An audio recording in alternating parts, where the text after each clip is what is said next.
Hello everyone, I am Arvind Soni, your English teacher from ABPS Rela. Today I am going to continue the remaining pages of Unit 1, Growing Up, Section 2, How I Taught My Grandmother to Read. Part 2. Okay children, let's move on the main content of this chapter. I could not understand why my 62 years old grandmother was telling me, a 12 years old, the story of her life in the middle of the night. Here, the writer said that I could not understand, मैं समझ नहीं सकी, why my 62 years old, 62 साल की जो बूढ़ी दादी माँ थी, was telling me, ये सब चीजें मुझे क्यों बता रही हैं, जो अपने पास्ट की स्टोरी से शेयर कर रही थी. 12 years old, जबकि बेसिकली छोटे बच्चे जो होते हैं वो अपनों से बड़ों को अपनी प्रॉब्लम बताते हैं ताकि वो उनका सोल्यूशन निकाल सके. बट यहाँ अपोजिट हो रहा है. 12 year old वो क्या कर सकती है? The story of her life in the middle of the night. Middle of the night बिल्कुल रात के समय. But I knew I loved her immensely and there had to be some reason why she was talking to me. लेकिन मैं जानती हूँ कि वो मुझे बहुत ज्यादा, इमंस मीन्स होता है वेरी मच, बहुत ज्यादा बेहद प्यार करती है. इसी कारण से वो मुझे सारी कुछ बता रही है. I looked at her face. मैंने उनके चेहरे को देखा. It was unhappy and her eyes were filled with tears. वो थोड़ी उदास थी और उनकी आंखें जो है वो आंसुओं से भरी हुई थी. She was a good looking lady who was usually always smiling. हालांकि वो एक गुड लुकिंग, मतलब उनका जो चेहरा है वो एक गुड लुकिंग है, मीन्स हमेशा उनके चेहरे पर एक स्माइलिंग रहती थी. इवन टुडे, आज भी, I can not forget the worried expression on her face. लेकिन आज उनके चेहरे में जो वरीड एक्सप्रेशन है उसे मैं कभी भूल नहीं सकती. I leaned forward and held her hand. मैं उनकी तरफ झुकी और उनके हाथ को पकड़ ली. अवा, don't cry. What is the matter? Can I help you in any way? अवा मीन्स ग्रैंडमदर को बोल रही हो, हालांकि कन्नड़ में मदर को अवा बोलते हैं. क्या बात है, क्या मैं आपकी किसी तरह से मदद कर सकती हूँ? Yes, I need your help. You know, when you were away, Karmaveera came as usual. I open the magazine. उन्होंने कहा कि जैसा कि हाँ तुम मदद कर सकती हो मेरा, लेकिन कैसे? तब उन्होंने कहा कि as usual Karmaveera came as usual. Karmaveera जो मैगजीन थी वो तुम्हारे एब्सेंस में एज यूजुअल वो आता है. आई ओपन द मैगजीन. मैंने मैगजीन को ओपन किया. I saw the picture that accompanies the story of Kashi यात्री and I could not understand anything that was written. अब हालांकि तुम थी नहीं और मैगजीन आ चुकी थी, तो मैंने मैगजीन को खोला और उसके साथ यानी टेक्स्ट के साथ जो इमेजेस थी उनको हमने देखा, बट टेक्स्ट मैं बिल्कुल पढ़ न सकी. Many times I rubbed my hand over the page, wishing they could understand what was written. हालांकि मैंने कई बार अपने हाथ से उस लेटर को रब किया ताकि कुछ मैं महसूस कर सकूं या पढ़ सकूं, बट ऐसा नहीं हो सका. But I knew it was not possible. If only I was educated enough. But मैं जानती थी कि हाथ रब करने से लेटर पे आप पढ़ नहीं सकते हो. इसके लिए पढ़ा लिखा होना जरूरी है. If only I was educated enough. अगर मैं पढ़ी होती तो मैं उसे पढ़ सकती थी. I waited eagerly for you to return. तब मैंने तुम्हारे लौटने का इंतजार किया. वो बच्ची कहाँ गई थी? अपने भाई के साथ एक वेडिंग में गई हुई थी. I felt you would come early and read for me. मुझे ऐसा लग रहा था कि तुम जल्दी आ जाओगी और उस स्टोरी को पढ़ोगी मेरे लिए. I even thought of going to the village and asking you to read for me. मेरे मन में ये भी विचार आया कि मैं उस मैगजीन को लेके तुम्हारे पास जाऊं, तुम्हारे गांव जाऊं और तुमसे कहूं पढ़ने के लिए. मीन्स इतनी वो ईगर हो चुकी थी उस स्टोरी के आगे वाले एपिसोड को जानने के लिए कि उसे कंट्रोल नहीं हो रहा था। I could not have asked somebody in the village but I was too embarrassed to do so. Embarrassed means ऐसा सिचुएशन जिसमें आपको बहुत ज्यादा प्रॉब्लम होती है, परेशानी होती है। मतलब आई कुड हैव आस्क्ड समबडी, मतलब मैंने ये भी कोशिश की कि किसी और से मैं कहूँ गांव में पढ़ने के लिए, बट मुझे ऐसा करना थोड़ा एम्बेरसमेंट फील हुआ। I felt so very dependent and helpless, तब मुझे महसूस हुआ कि मैं कितनी डिपेंडेंट हूँ। I could have asked somebody in this village but I was too embarrassed to do so. मैंने उस स्टोरी के लिए सोचा कि गांव में किसी से कहूँ पढ़ने के लिए, बट मुझे ये थोड़ा एम्बेरसमेंट फील हुआ। I felt so very dependent and helpless. I felt so very dependent and helpless, मतलब मुझे बहुत ज्यादा, डिपेंडेंट मीन्स होता है किसी के ऊपर निर्भर होना, एंड हेल्पलेस बिल्कुल असहाय मुझे फील हुआ। वी आर वेल ऑफ, हम लोग, वेल ऑफ मीन्स होता है संपन्न, but what use is money when I cannot be independent? But उस पैसे का क्या मतलब रह जाता है जब आप इंडिपेंडेंट नहीं होते हो। I did not know what to answer.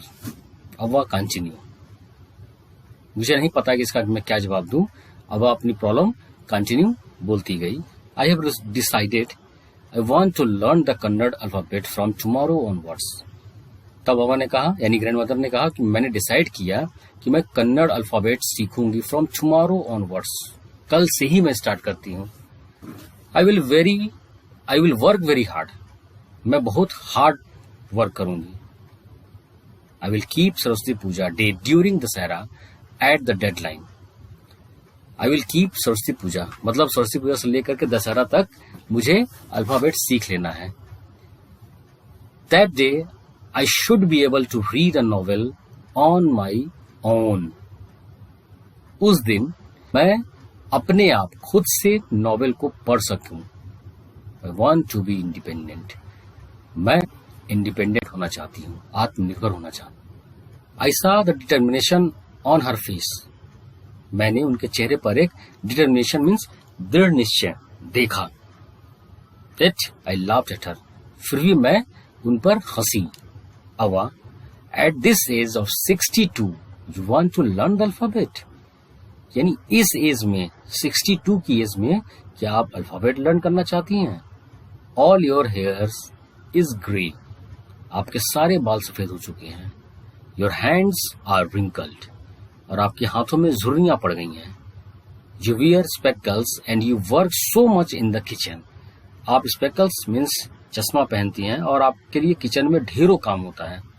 Childishly I made fun of the old lady but she just smiled, लेकिन वो सिर्फ मुस्कुराई, चेहरे पर एक किस्म की स्माइल थी।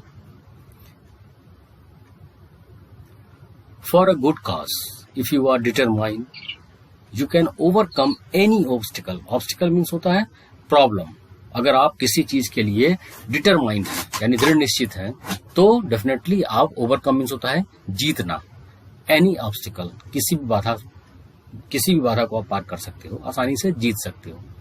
आई will work harder than anybody but I will do it means मैं, हालांकि ये थोड़ी मुश्किल थी उस एज में पढ़ाई करना, बट मैं ऐसा करूंगी। For learning there is no age bar. Age bar, सीखने के लिए कोई सीमा, उम्र नहीं होती है। The next day onwards I started my tuition. Awa was a wonderful student.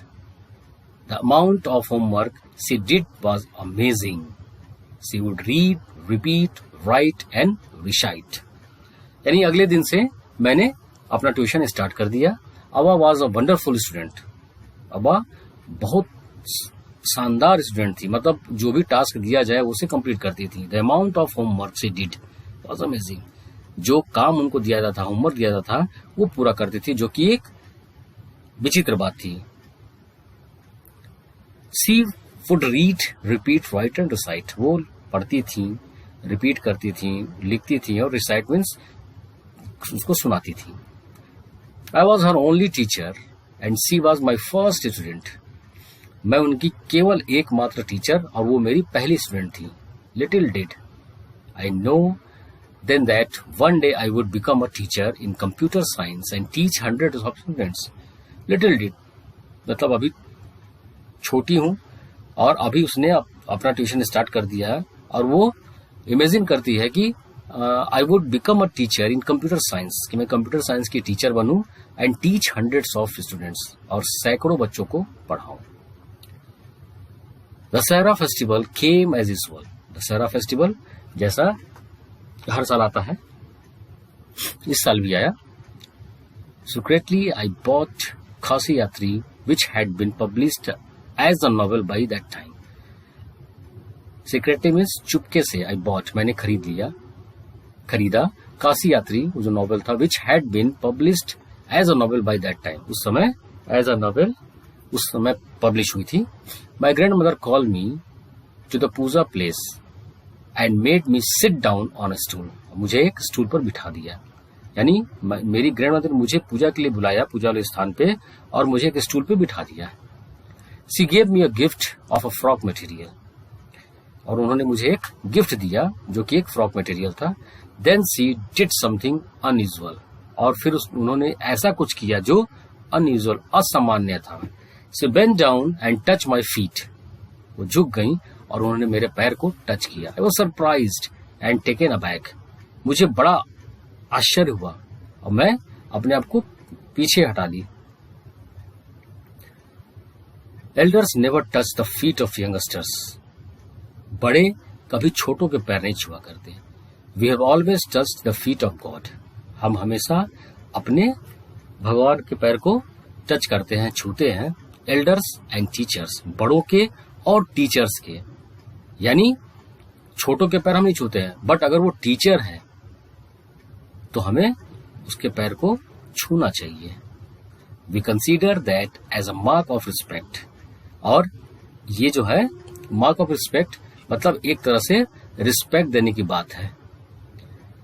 It is a great tradition, but today the reverse had happened. It is a great tradition. Tradition परंपरा, एक महान परंपरा है, बट आज की date में ये reverse मतलब अब उतना इसको वैल्यू नहीं मिलती है. It was not correct, she said. ये बिल्कुल सही नहीं है. उसने कहा, I am touching the feet of a teacher. मैं अपने टीचर के पैर को छू रही हूँ. Not my granddaughter. न कि अपने ग्रैंडडॉटर के. This is the respect. A teacher who taught me so well. एक टीचर जिसने मुझे बहुत अच्छे से पढ़ाया. With so much of affections that I can read any novel confidently in such a short period. मतलब इतने अच्छे से पढ़ाया कि मैं एक शॉर्ट पीरियड मतलब कम समय में नॉवेल को कॉन्फिडेंटली पढ़ सकती हूँ. Now I am independent. अब मैं इंडिपेंडेंट हूँ. अब उसे वेट नहीं करना होगा किसी के लिए कि कोई आए और मेरे लिए स्टोरी को पढ़े. It is my duty to respect a teacher. और ये मेरा कर्तव्य है कि मैं एक टीचर को रिस्पेक्ट करूँ. It is not written in our scriptures that a teacher should be respected irrespective of the gender and age.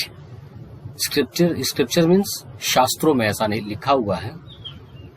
ऐसा नहीं लिखा हुआ कि एक टीचर की रिस्पेक्ट करना चाहिए और अगर दूसरा कोई एज या जेंडर के हिसाब से उसका इररिस्पेक्टिव मतलब निरादर करना चाहिए. I did return namaskar to her by touching her feet and gave my gift to my first students. मैंने भी यानी इस बच्ची ने भी उनको नमस्कार किया उनके पैर को छू के. एंड गेव माई गिफ्ट और मैंने उन्हें गिफ्ट दिया टू माई फर्स्ट स्टूडेंट्स. अपने पहले स्टूडेंट को मैंने गिफ्ट दिया.